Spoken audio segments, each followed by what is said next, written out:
Assalamu alaikum. Welcome back to another talk session with ChatGPT. Now, today's topic is how to identify and avoid toxic positivity. My first question is, what is toxic positivity in simple terms? Absolutely. In simple terms, toxic positivity is when people insist on only having a positive outlook and dismiss or ignore any negative emotions. It means that instead of acknowledging and validating someone's real feelings, you push them to always be happy or positive, which can actually be harmful and invalidate genuine emotions. How is toxic positivity different from genuine positivity? Great question. Genuine positivity is about acknowledging both the positive and the negative emotions and finding a healthy balance. It means encouraging hope and optimism while also validating and addressing difficult feelings.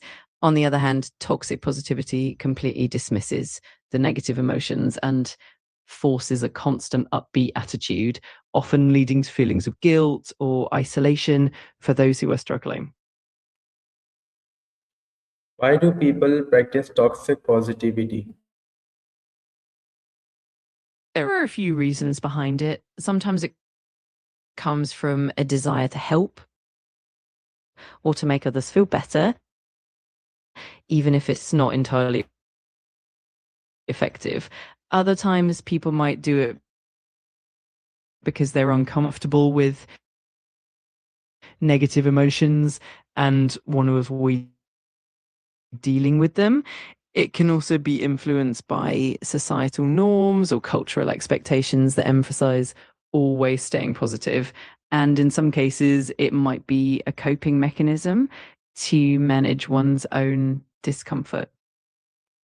Why do people practice toxic? Now, my next question is, how can toxic positivity affect mental health? Toxic positivity can have several negative impacts on mental health. For one, it can lead to feelings of isolation or guilt because individuals might feel that their genuine emotions are invalid or unwelcome. It can also prevent people from processing and dealing with their true feelings, which can lead to increased stress, anxiety, or even depression. Ultimately, it can hinder emotional growth and create a barrier to authentic connection and support. What are common signs of toxic positivity? Some common signs include dismissing or minimizing someone's negative feelings, always pushing for a positive outlook even when it's not appropriate, using phrases like just stay positive or look on the bright side without acknowledging the real issue, and pressuring others to hide or suppress their emotions. Another sign is a lack of empathy or listening, where the focus is more on optimism than truly understanding someone's experience. How can someone recognize toxic positivity in themselves? Recognizing it in yourself often involves paying attention to how you react to negative emotions, both your own and others. For example, if you find yourself constantly shutting down or dismissing negative feelings or feeling uncomfortable when others are upset, that can be a sign. Also, reflecting on whether you're avoiding difficult conversations or pushing for a silver lining too quickly can help. Practicing self-awareness and being open to all emotions is key. Why is acknowledging negative emotions important? Acknowledging negative emotions is crucial because it helps us process and understand what we're feeling, which in turn supports emotional growth and resilience. It also allows us to address underlying issues, reduce stress, and build deeper connections with others. When we validate our own or others' emotions, it fosters empathy and creates a supportive environment where people feel understood and let alone.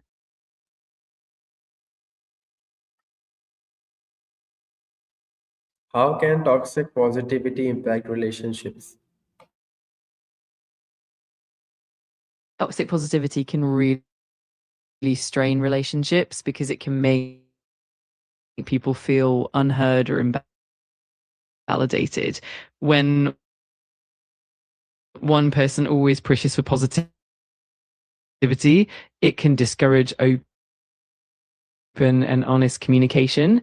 This might lead to one partner feeling isolated or reluctant to share their true feelings, which can erode trust and intimacy.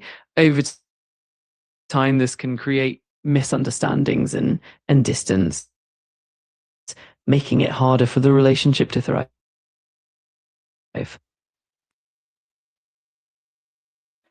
How does social media contribute to toxic positivity?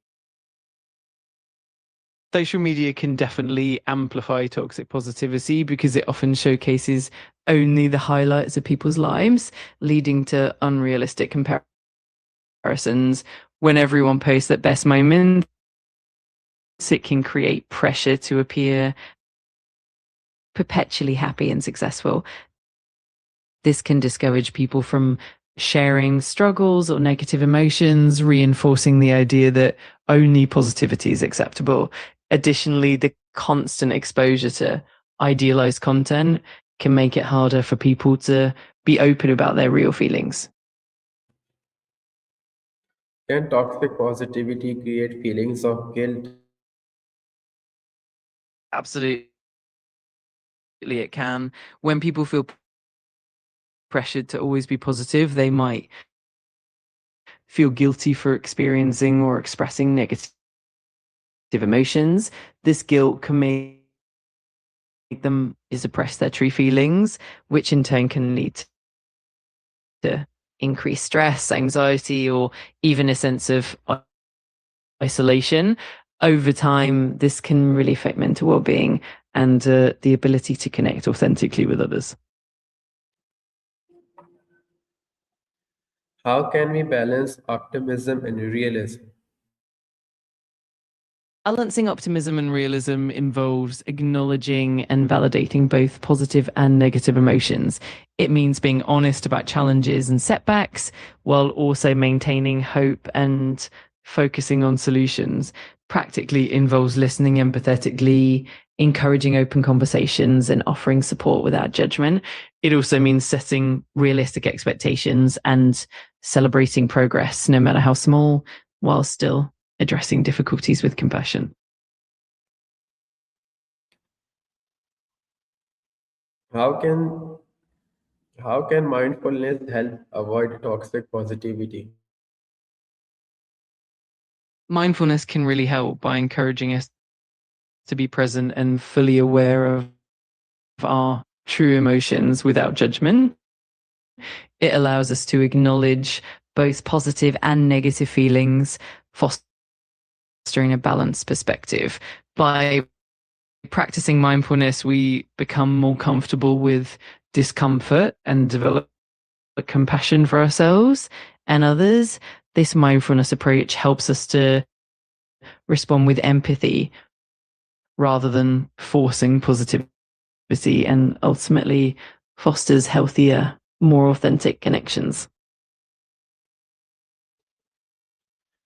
How can we avoid brushing off serious issues? To avoid brushing off serious issues, it's important to create a safe and open environment where people feel comfortable sharing their true feelings. This means actively listening, validating emotions, and being patient rather than jumping to quick solutions. It also helps to ask open ended questions and be willing to sit with discomfort. Additionally, practicing empathy and acknowledging that it's okay to have complex feelings can prevent us from oversimplifying or dismissing important concerns. How can toxic positivity affect mental resilience? Toxic positivity can actually weaken mental resilience because it discourages people from fully experiencing and Okay, thank you, ChatGPT. process. Our time is up for your helpful insights. And thank you, everyone, for watching. I will see you in the next session.